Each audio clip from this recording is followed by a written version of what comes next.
Good morning बच्चों आज हम करने जा रहे हैं क्लास 10th का first chapter a letter to God, जो कि लिया गया है प्रोज सेक्शन की फर्स्ट फ्लाइट बुक में से, जिसे लिखा है G.L. फ्यूएंट्स ने। बच्चों, ए लेटर टू गॉड यानी कि भगवान को पत्र। भगवान को कोई पता जानता है? आप लिख सकते हो उनको पत्र। बड़ा स्ट्रेंज सा इसका टाइटल है ना, कि भगवान को पत्र। किसने लिखा, क्यों लिखा, क्या रीजंस थे उस पत्र में, क्या लिखा, क्या फिर भगवान का जवाब आया, क्या गॉड का जवाब आया? तो बहुत सारे क्वेश्चन हैं इस टाइटल को पढ़ते ही। क्या है इस चैप्टर में, चलिए स्टार्ट करते हैं। चैप्टर को स्टार्ट करने से पहले हम इसका थोड़ा इंट्रोडक्शन पढ़ लेते हैं कि ये चैप्टर है किसके बारे में और इसमें है कौन। तो बिफोर यू रीड, आपकी बुक में ये दिया गया है, दे से फेथ कैन मूव माउंटेन्स। ऐसा कहा जाता है कि फेथ जो होता है माउंटेन्स को हिला देता है, यानी कि अगर हमारा विश्वास है, श्रद्धा है, तो उससे पर्वत भी हिल जाते हैं। But what should we put our faith in? लेकिन हमें विश्वास किसका करना चाहिए, किस में विश्वास रखना चाहिए? This is the question this story delicately poses. ये क्वेश्चन है जो ये स्टोरी बड़ी डेलिकेटली पोज करती है, उठाती है। अब यहाँ बात होती है लैंचो। लैंचो यहाँ प्रोटैगनिस्ट है, यानी कि हमारा सेंट्रल करेक्टर है, मेन करेक्टर है इस स्टोरी का। Is a farmer. कौन है वो? फार्मर है।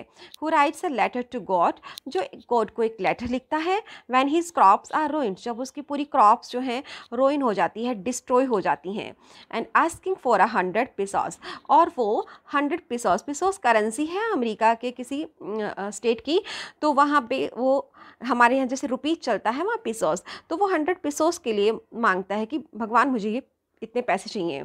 Does Lencho's letter reach God, क्या लैंचो का लेटर ईश्वर तक पहुँचता है? Does God send him the money, क्या भगवान उसको पैसे भेजते हैं? Think what your answer to this question would be. सोचो जरा आपके आंसर क्या हैं।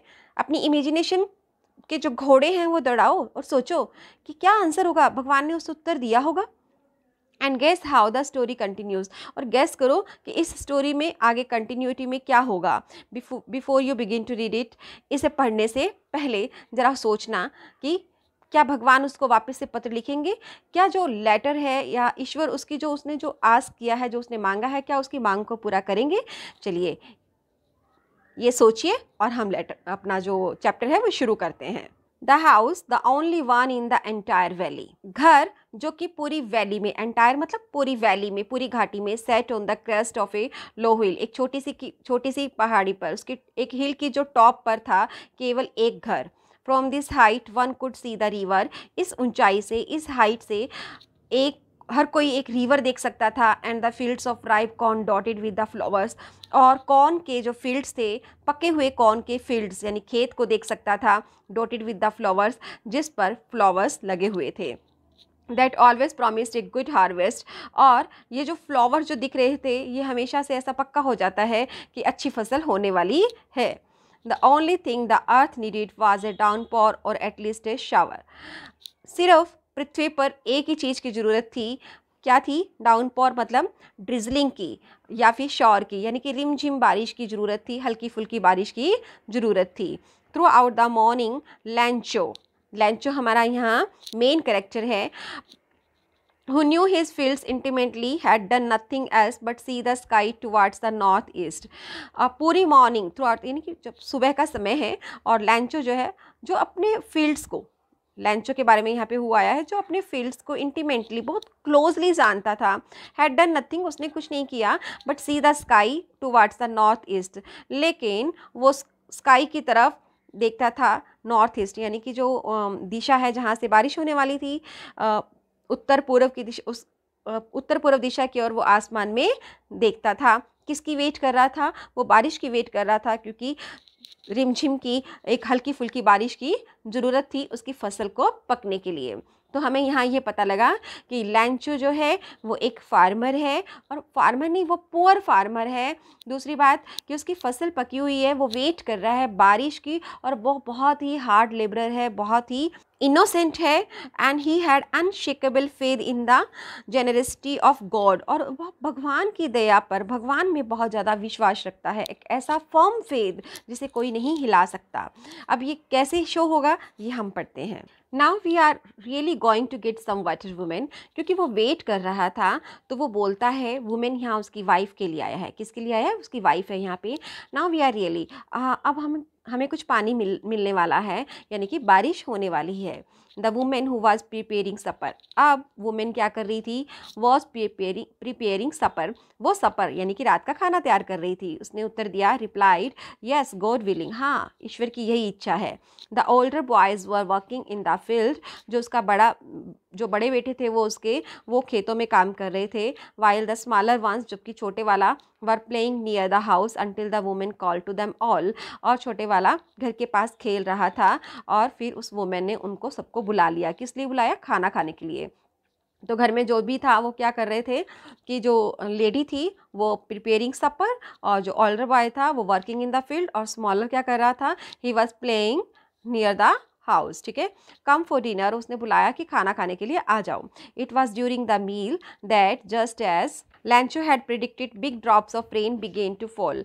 जैसे ही वो खाना खा रहे थे, लैंचो ने जैसा कि प्रिडिक्ट किया ही था कि बारिश होने वाली है। Big drops of rain began to fall, बारिश की बड़ी बड़ी बूंदें शुरू हो गई गिरना। In the north east huge mountains of clouds could be seen approaching. ये जो दिशा हम लोगों ने पहले भी बात की कि जो उत्तर पूर्व दिशा से बहुत ही बड़े बड़े जो क्लाउड्स के जो माउंटेन्स हैं, यानी कि बादलों के बहुत बड़े बड़े बादल आ रहे थे, यानी कि वो अप्रोचिंग दिख रहे थे कि पहुंचते हुए कि यहाँ पे बहुत ज़्यादा बारिश होने वाली है। The air was fresh, air ठंडी थी, फ्रेश थी एंड स्वीट, बहुत अच्छा लग रहा था। आपको भी पता है ना कि बारिश होती है तो हवा कितनी अच्छी लगती है, आपको एक अच्छी सी स्मेल भी बहुत अच्छी आती है, बहुत अच्छी फ्रेग्रेंस आती है। The man went out for no other reasons than to have the pleasure of feeling the rain on his body. Man इस यहाँ पे लैंचो के लिए आया है। ये लैंचो बाहर गया, जो वो खाना खा रहा था, रूम में बैठा होगा ऑब्वियसली, तो वो खाना खाकर बाहर गया। नो अदर रीज़न, कोई और कारण नहीं था, सिर्फ वो उस खुशी को फील करने गया था कि जो बारिश होने की जो उसे खुशी थी। खुशी क्यों थी? क्योंकि अब उसकी फसल अच्छी हो जाएगी, तो वो उस फीलिंग को अपनी बॉडी पर भी फील करने गया था। And we he return he exclaimed, जब वो लौटा तो वो बहुत एक्सक्लेम्ड मतलब बड़ी खुशी से चिल्लाया, these are not rain drops falling from the sky, they are new coins. ये जो रेन ड्रॉप्स नहीं है, ये बारिश की बूंदें नहीं है जो आसमान से गिर रही हैं, दे आर न्यू कॉइन्स, ये नए कॉइन्स हैं, नए सिक्के हैं। बच्चों सिक्के क्यों कहा यहाँ पर? क्योंकि बारिश से फसल अच्छी होगी, फसल अच्छी होगी तो उसे क्या मिलेगा? यस, वहाँ की करेंसी मिलेगी ना, पैसे मिलेंगे, उसे मनी आएगा। तो ये सिक्के हैं। The big drops are 10 cent pieces, बड़ी बड़ी जो बूंदे हैं वो 10 सेंट पीसेस हैं, यानी कि 10 रुपये का सिक्का है। And the little ones are 5, और छोटी बूंदे हैं वो 5 रुपीज़ के हैं। तो वो बारिश की बूंदों को पैसों से कंपेयर इसलिए कर रहा है क्योंकि इसी बारिश से ही उसकी फसल अच्छी होगी और उसे अच्छा पैसा, अच्छी मनी जो है रिटर्न में मिलने वाली है। With a satisfied expression, he regarded the field of ripe corn with its flowers draped in a curtain of rain. Satisfied expressions थे उसके, जो उसके हाव भाव थे कि हाँ अब अच्छा संतुष्ट दिख रहा था कि अच्छी फसल होगी। तो उसने अपने फील्ड को मतलब उसने मान लिया कि उसके जो खेतों में जो कॉर्न है वो फ्लावर्स के साथ पूरी पक जाएगी। Draped in A curtain of rain, जो कि कवर्ड है, ड्रैप्ड मतलब कि जो लिपटी हुई है बारिश के पर्दे में। But suddenly a strong wind began to blow and along with the rain very large hail stones began to fall. लेकिन अचानक से ही स्ट्रॉन्ग विंड चलने लगी, बहने लगी, बहुत तेज़ हवा बहने लगी, और बारिश के साथ में ही बहुत बड़े बड़े, लार्ज मतलब बड़े बड़े हेल स्टोन्स का मतलब बारिश के जो ओले पड़ते हैं ना वो गिरने शुरू हो गए। These truly did resemble new silver coins. ये सच में चांदी के सिक्कों की तरह रिजेंबल कर रहे थे, यानी कि चांदी के सिक्कों की तरह दिख रहे थे। The boys exposing themselves to the rain ran out to collect the frozen pearls. ये जो लड़के थे यानी कि उसके जो बच्चे थे जो कि बारिश बारिश में खड़े थे, वो बारिश को देख रहे थे, अपने ran out to collect the frozen pearls, और वो दौड़े उन फ्रोजन पर्ल्स को, यानी कि वो जमे हुए, आपने कभी ओले देखे हैं ना, ऐसा लगता है ना वो जमी हुई बोल से, जमी हुई मोती से हैं वो, उनको कलेक्ट करने के लिए दौड़े, और अक्सर बच्चे ऐसा करते हैं। It's really getting bad now, अब ये ठीक नहीं हो रहा है, अब ये बुरा हो रहा है, एक्सक्लेम्ड द मैन, अब ये आदमी ने एक्सक्लेम किया, यानी कि वो चिल्लाया। I hope it passes quickly, मैं आशा करता हूँ कि ये जल्दी से चला जाए, यानी कि जो ये ओले गिर रहे हैं ये जल्दी से रुक जाएं, जल्दी से ये बारिश अब चली जाए। It did not pass quickly, लेकिन ये जल्दी से गई नहीं, बारिश होती रही। For an hour the hell rained on the house, 1 घंटे तक जो हेल हैं, यानी कि जो ओले हैं, घर के ऊपर पड़ते रहे। The garden, the hill side, the cornfield on the whole, यानी कि गार्डन पर, हिल साइड पर, कॉर्न के खेतों पर, होल वैली यानी कि कॉर्न फील्ड पर, और पूरी वैली पर, पूरी घाटी पर। द फील्ड वाज वाइट, पूरे जो खेत थे, पूरा जो एरिया था वो वाइट हो गया था, as if covered with salt, मानो कि वो पूरे नमक से, वाइट वाइट नमक से ढक गया हो। Not a leaf remain on the trees, पेड़ों पर कोई पत्ती नहीं रही थी। The cone was totally destroyed, जो कोन की फसल थी, यानी कि मक्के की जो फसल थी, पूरी तरह से डिस्ट्रॉय हो गई थी। The flowers were gone from the plants, पौधों से सारे जो फूल थे वो चले गए थे, यानी कि बारिश ने उनको सबको गिरा दिया था, क्रश कर दिया था। Lencho's soul was filled with sadness, Lencho की जो आत्मा है वो अब दुखी हो गई थी।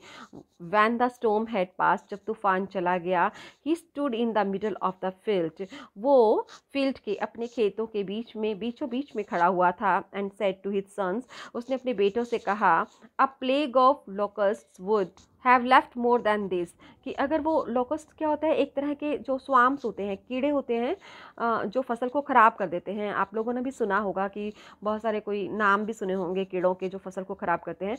तो वो कहते हैं कि अगर वो भी आ जाते, यानी कि वो कीड़े भी अगर फसल को लग जाते तो इससे ज़्यादा बच जाता, लेकिन इस हेल स्टॉर्म ने, इस तूफ़ानी बारिश ने कुछ भी नहीं बचाया, सब खत्म हो गया। The hail has left nothing, कुछ भी नहीं छोड़ा उसने।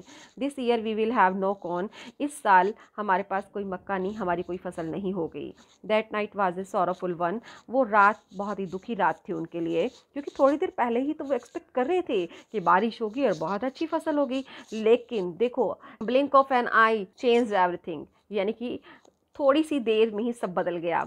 All our work for nothing, there is no one who can help us, we shall all go hungry this year, अब हमारे पास कुछ भी काम करने के लिए नहीं है, अब कोई भी नहीं है जो हमारी हेल्प कर सकता है, हम इस साल भूखे ही रहेंगे, हमारे पास कुछ भी खाने को नहीं है। But in the hearts of all who lived in that solitary house in the middle of the valley there was a single hope, help from God, लेकिन उन सबके दिलों में, जो वो लोग वहाँ रहते थे सॉलिटरी हाउस में, यानी कि वो घाटी के बीचों बीच में ही जो उनका घर था, एक ही घर था वहाँ पर, उनके दिलों में there was a single hope, वहाँ पे एकमात्र उनके दिलों में होप थी।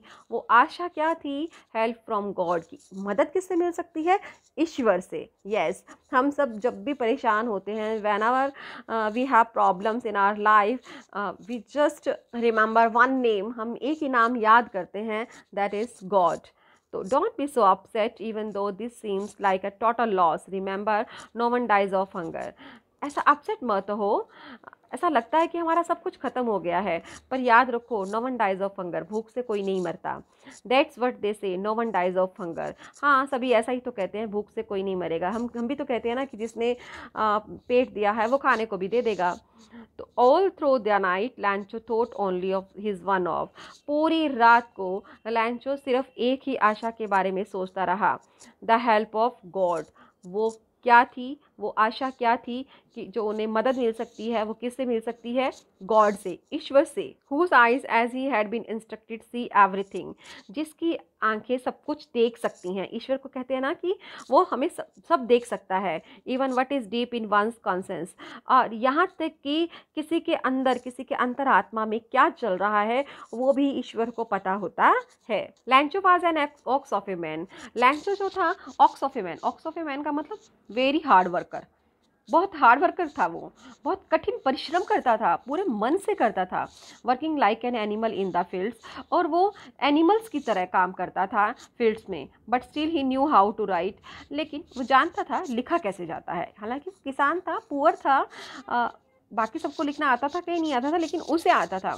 The following Sunday at day break he began to write a letter which he himself would carry to town and place in the mail. It was nothing less than a letter to God. अब जो आने वाला Sunday था, तो जैसे ही वो शुरू हुआ दिन, तो उसने एक लेटर लिखना शुरू किया, और जिसे वो खुद टाउन यानी कि शहर लेकर गया और उसे मेल में डाला है। आप जानते हैं ना, लेटर लिखकर हम एक रेड से बॉक्स में डाल देते हैं ना, उसे मेल किया।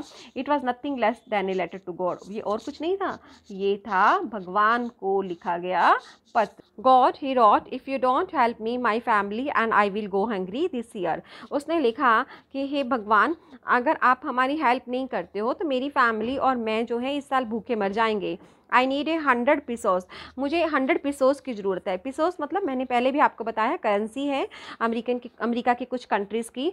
तो in order to sow my field again, क्योंकि ताकि मैं अपने खेतों में दोबारा फसल उगा सकूं, and to live until the crops comes, और जी सकूं जब तक मेरी फसल दोबारा नहीं उगती है। बिकॉज द हेल स्टॉर्म, कारण भी लिख दिया क्योंकि जो तूफ़ानी वर्षा हुई उससे मेरी जो सारी फसल है वो नष्ट हो गई। He wrote to God on the envelope, और उसने वो एनविलप जो होता है, जो वो लिफाफा होता है, उस पर टू गॉड लिखा। पुट द लेटर इनसाइड, अपनी जेब में लेटर रख लिया। And still troubled went to town, हालांकि वो तकलीफ में था, वो टाउन में गया। एट द पोस्ट ऑफिस गया। He placed a stamp on the letter, फिर हम जो लेटर लिखते हैं उस पर स्टैम्प लगानी पड़ती है ना बच्चों, स्टैम्प लगाई। And drop it into the mail box, उसने मेल बॉक्स में डाल दिया, वो रेड से कलर का जो बॉक्स होता है ना, उसमें डाल दिया। One of the employees who was a postman and also helped at the post office went to his boss laughing heartily and showed him the letter to God. वहाँ पे जो एम्प्लॉयज़ थे उनमें से एक जो कि एक पोस्टमैन था, और पोस्ट ऑफिस में वो हेल्प किया करता था, अपने बॉस के पास गया और बहुत ही ज़ोर ज़ोर से पहले हंसने लगा। और शोड हिम, फिर उसने पोस्ट मास्टर को वो लेटर दिखाया, कि देखो भगवान को पत्र लिखा है किसी ने, और वो सब हंस रहे थे। Never in his career as a postman had he known that address, अपने पोस्टमैन के, क्योंकि पोस्टमैन क्या काम करता है बच्चों, हर किसी की जो चिट्ठी पत्री होती है, लेटर होता है, वो घर घर पर जो भी एड्रेस लिखा होता है वहाँ पहुँचा कर आता है। तो उसने पूरे करियर में पोस्टमैन ने इस एड्रेस का कभी उसे लेटर मिला ही नहीं था। The post master a fat amiable, अब ये पोस्ट मास्टर कैसा है, अ फैट मोटा सा है, एमिएबल यानी कि फ्रेंडली है। एमिएबल का मतलब क्या होता है, फ्रेंडली, दोस्ताना उसका जो व्यवहार है। आल्सो ब्रोक आउट लाफिंग, और ये एमिएबल फ्रेंडली है, लेकिन वो भी ब्रोक आउट लाफिंग, वो भी बहुत जोर जोर से हंसने लगा। But almost immediately he turned serious, लेकिन तभी वो तुरंत एकदम सीरियस हो गया। And tapping the later on his desk commented, what faith, I wish I had the faith of the man who wrote this letter। और उसने उस लेटर को डेस्क पे रखा और कमेंट किया और बोला, ओह क्या विश्वास है, आई विश, मेरी भी इच्छा है कि मेरे पास भी उस आदमी जितना विश्वास होता कि मैं ईश्वर, उसे ये विश्वास है कि ईश्वर है, और उसने उसको चिट्ठी लिखी, पूरे विश्वास से लिखी कि उसकी जो मांग को पूरा किया जाएगा। तो उसने कहा कि ऐसा विश्वास मुझे भी होता। Starting up a correspondence with God, और उसने भगवान के साथ अपनी कॉरेस्पेंडेंस यानी कि बातचीत शुरू की। So in order not to shake the writer's faith in God, the post master came up with an idea. अब पोस्ट मास्टर के दिमाग में एक आइडिया आया कि जिस बात से कि जो राइटर का विश्वास है वो ईश्वर से उठ नहीं जाए, तो पोस्ट मास्टर ने एक आइडिया सोचा, आंसर द लेटर। क्या आइडिया था कि इस चिट्ठी का उत्तर देते हैं, इस चिट्ठी का आंसर लिख देते हैं। But when he opened it, it was evident that to answer it he needed something more than goodwill, ink and paper. But जब उसने वो चिट्ठी खोली, देखो अभी तक उसने कुछ खोला नहीं था कि लेटर में लिखा क्या हुआ है, तो जब उसने खोला तो इट वाज एविडेंट, ये क्लियर था कि इसका आंसर जो है गुडविल से नहीं दिया जा सकता, यानी कि गुडविल सफिशिएंट नहीं है, कि सिर्फ हम अच्छी अच्छी बातें लिख दें वो सफिशिएंट नहीं है। इंक एंड पेपर मतलब पेन और पेपर पर कुछ लिख दें। इन रिटन यानी कि इंक एंड पेपर का मतलब होता है लिखावट में हम अच्छी बातें लिख दें, ये सफिशिएंट नहीं था। But he stuck to his resolution, लेकिन पोस्ट मास्टर अपने इरादे पर दृढ़ रहा, क्योंकि बच्चों उसने क्या मांग रखा था, 100 पीसोस मांग रखे थे। सिर्फ चिट्ठी लिखने से, जवाब देने से कुछ नहीं मिलने वाला था, सेटिस्फेक्शन नहीं मिलने वाला था पोस्ट मास्टर को। अब he asked for money from his employees. देखो पोस्ट मास्टर कितना काइंड हार्टेड था, कितना जेनरस था, कितना ग्रेसफुल था कि उसने अपने एम्प्लॉयज से, जो कि उसके साथ में जो काम करते थे, उससे पैसे मांगे कि भैया इसका विश्वास हिल जाएगा, चलो हम लोग पैसे इकट्ठे करते हैं। He himself gave part of its salary, उसने अपनी सैलरी में से भी कुछ हिस्सा दिया। And several friends of his were obliged to give something for an act of charity, और उसने अपने फ्रेंड्स को भी कहा कि ये एक चैरिटी का काम होगा, एक दान का काम होगा। उन सबको कहा कि प्लीज़ आप भी सब लोग भी कुछ दीजिए। It was impossible for him to gather the 100 pesos। एक उसके लिए ये इम्पॉसिबल था कि वो एक साथ 100 pesos इकट्ठा कर पाए। So he was able to send the farmer only a little more than half. तो वो आधे से थोड़ा सा ज़्यादा कलेक्ट कर पाया और उसने फार्मर को सेंड करने के लिए। He put the money in an envelope, तो उसने वो सारे पैसे जो भी उसने कलेक्ट किए थे उसने एक एनविलॉप में लिखे। एड्रेस टू लैंचो, उस लैंचो का एड्रेस लिखा। And with it letter containing only a single word as a signature God, और वहाँ पे लेटर के ऊपर एक ही वर्ड में उसने सिग्नेचर कर दिए गॉड, यानी कि ये चिट्ठी कहाँ से आई है, गॉड की तरफ से आई है। The following Sunday Lencho came a bit earlier than usual to ask if there was a letter for him. अब जो नेक्स्ट संडे था, वो आने वाला जो संडे था, वह लैंचो वहाँ पर जल्दी से पहुँच गया और उससे उनसे पूछा कि क्या उसके लिए कोई एक लेटर आया। It was the post man himself who handed the letter, खुद पोस्ट मैन ने उससे वो लेटर दिया। While the postmaster, experiencing the contentment of a man who has performed a good deed, looked on from his office, वो उसकी संतुष्टि देखना चाहता था कि जब वो लेटर पढ़ेगा, जब उसे उस एनवेलॉप में पैसे मिलेंगे, तो उसकी खुशी को देखना चाहता था। लैंचो showed not the slightest surprise on seeing the money, लैंचो ने कोई भी सरप्राइज नहीं शो करा, हल्का सा भी। क्यों नहीं किया? क्योंकि उसे तो पूरा विश्वास था ना भगवान पर कि भगवान तो उसे भेजेगा ही पैसे, तो उसे कोई सरप्राइज फील नहीं हुआ। सच वाज हिज कॉन्फिडेंस, ये उसे पूरा कॉन्फिडेंस था। बट ही बिकेम एंग्री, लेकिन वो तो गुस्सा हो गया। कौन गुस्सा हो गया? लैंचो। When he counted the money, जब उसने पैसे गिने। God could not have made a mistake, भगवान गलती नहीं कर सकता है। Nor could he have denied लैंचो what he had requested, और ना ही भगवान उसकी मांग को मना कर सकता है जो उसने रिक्वेस्ट करी थी। यानी कि मैंने तो 100 pesos मांगे थे, भगवान 100 pesos के लिए मना नहीं कर सकता और भगवान गलती भी नहीं कर सकता। अब गलती क्या हो गई थी? आपको पता है कि पोस्ट मास्टर 100 pesos कलेक्ट नहीं कर पाया था, मोर देन हाफ ही वो कलेक्ट कर पाया था जो उसने भेज दिए थे। बट लैंचो का तो फर्म फेथ था, उसने कहा था कि भगवान को कहा है, भगवान तो पूरी उसकी मांग करेगा ही करेगा। तो ये हुआ, उसे गुस्सा आ गया। Immediately Lencho went up to the window to ask for paper and ink, तुरंत लैंचो गया विंडो की तरफ, वो पोस्ट ऑफिस में जो विंडो होती है ना, और उन्होंने कहा कि मुझे आप एक पेपर एंड इंक दे दीजिए, पेन और जो कागज़ मांगा उसने। On the public writing table, और वहाँ पब्लिक राइटिंग टेबल जो होता है ना, वहाँ पे ही स्टार्टेड टू राइट, उसने लिखना शुरू किया। With much wrinkling of his brow caused by the effort he had to make to express his ideas. वो उसके जो ब्रॉज के बीच में रिंकलिंग, यानी कि अपन जब गहरी सोच में कुछ सोच रहे होते हैं ना, तो रिंकल्स पड़ जाते हैं हमारे, और वो अपने एक्सप्रेस आइडियाज़ को एक्सप्रेस करने के लिए जो वो लिख रहा था, एफर्ट डाल रहा था, उसकी वजह से रिंकलिंग हो रही थी। उसकी दोनों आंखों के बीच में जो हमारी आईब्रोज होती है ना, ध्यान रखो, वहाँ पे कुछ हमारी रिंकलिंग झुर्रियाँ सी पड़ जाती होती हैं जब हम गहरे सोच में होते हैं। When he finished he went to the window to buy a stamp which he licked, जब उसने पूरा खत्म कर लिया तो वो विंडो पर गया और एक स्टैम्प खरीदी। The envelope with a blow of the fist, और उसने वो जो स्टैम्प ली उसे एनवेलप पर ब्लो ऑफ हिज फिस्ट, यानी कि अपनी मुट्ठी से के ब्लो से पर हाथ से ऐसे ठक ठक करके उसे चिपका दिया। The moment the letter fell into the mail box the post master went to open it, और उसने वो लेटर जो है मेल बॉक्स में डाल दिया और पोस्ट मास्टर जो है वहाँ पे गया और उसे खोला उस लेटर को। It sad God of the money that I asked for only 70 pesos reached, भगवान जी ऑफ द मनी, जो मैंने पैसे मांगे थे मेरे पास तो केवल 70 pesos ही मिले हैं मुझे तो। Send me the rest since I need it very much, मुझे बाकी के भी भेजो, यानी कि 30 pesos जो रह गया मुझे जल्दी से भेजो, मुझे बहुत ज़रूरत है। देखो क्या विश्वास है उसका। But don't send it to me through the mail, मुझे मेल के थ्रू मत भेजना, because the post office employees are a bunch of crooks Lencho, क्योंकि ये जो पोस्ट ऑफिस के जो एम्प्लॉयज़ हैं ना, ये बंच ऑफ क्रूक्स हैं, ये धोखेबाज हैं, ये चीटर्स हैं। इन्होंने ये 30 एपिसोड्स रख लिए और मेरे लिए 70 एपिसोड्स रख दिए, इनके थ्रू मत भेजना, मुझे कोई और रास्ते से भेजना। और लास्ट में लिखा लैंचो। और जब ये पोस्ट मास्टर जब ये चिट्ठी ये लेटर पढ़ रहा होगा तो आई थिंक वो बहुत शॉक्ड फील कर रहा होगा कि वो सोच रहा था कि उसने कुछ थैंक्स लिखा होगा, कोई उसने अपना ग्रेटिट्यूड शो किया होगा ईश्वर के प्रति, बट नहीं, उसे तो पूरा विश्वास था ना, उसे विश्वास था कि ईश्वर गलती नहीं कर सकता। तो उसने कहा कि भाई, और शायद ये भी हो सकता है कि पैसे के मामले में लैंचो का कोई अच्छा एक्सपीरियंस नहीं रहा हो, ऐसी चीटिंग जो है उसके साथ पहले कभी भी हुई होगी, तो भी उसने लिखा ऐसा, ह्यूमन बींग्स के साथ उसका जो एक्सपीरियंस है वो ठीक नहीं रहा होगा, तो इसलिए उसने उस लेटर में लिखा कि इनके थ्रू मत भेजना, मुझे तो कोई और रास्ते से सीधे सीधे अपने पैसे भेजना, क्योंकि they are the bunch of crooks, ये चीटर्स हैं, ये धोखेबाज हैं। तो जो पोस्ट मास्टर देखना चाह रहा था सेटिस्फेक्शन, वो उसे नहीं दिखा।